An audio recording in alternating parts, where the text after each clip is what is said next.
통합진보당 원내부대표 김미희입니다.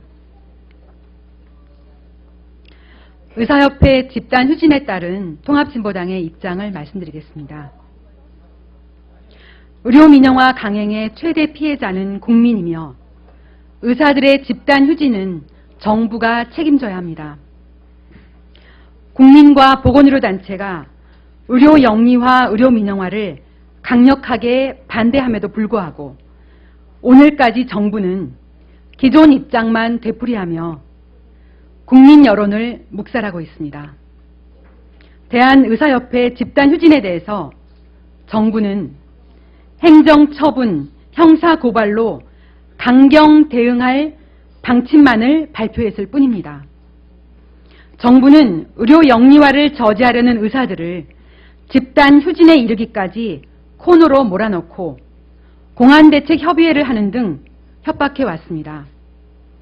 강제 수단으로 위협하는 것으로는 집단 휴진을 막을 수 없다는 것을 뻔히 알면서도 정부는 다른 방법을 찾지 않았습니다. 보건의료인, 국민과 협의 없이 무리하게 밀어붙이고 있는 의료 영리화, 의료 민영화의 최대 피해자는 국민입니다. 이런 비정상적인 상황은 박근혜 정부가 책임져야 합니다.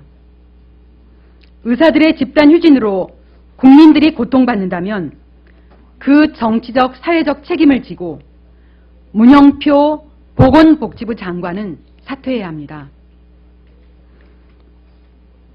정부는 제4차 투자활성화 대책으로 원격 의료 허용, 영리자회사 설립, 의료법인 인수합병 허용, 법인약국 설립 방침을 발표하고 서비스산업발전기본법 등으로 보건의료를 재벌 자본의 돈벌이로 전락시키는 의료 양극화 정책을 추진하고 있습니다. 국민의 건강권은 안중에도 없이 재벌 밀어주기에 눈이 먼 박근혜 정부는 누구를 위한 정부입니까?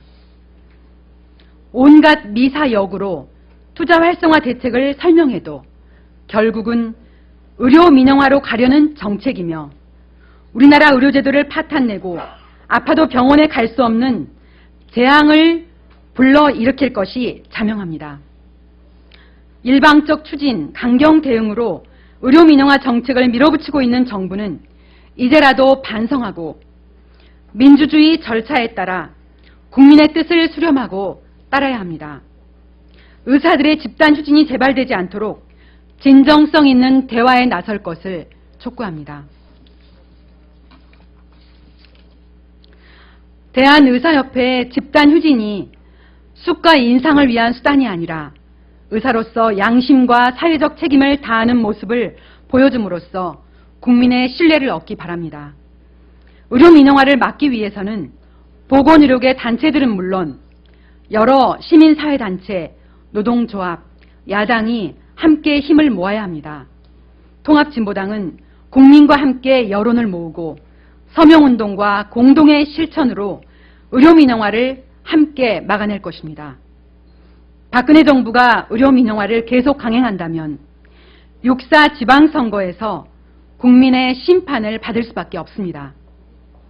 정부가 보건의료계 노사, 시민사회계, 야당이 함께 참여하는 사회적 대화를 통해 제4차 투자활성화 대책 중 특히 보건의료 부문을 전면 재검토하기를 촉구합니다. 그래야만이 더 이상의 집단 휴진 사태를 예방할 수 있습니다. 의료민영화 저지 공공의료 실현 통합진보당 특별위원회 위원장 김미희였습니다. 감사합니다.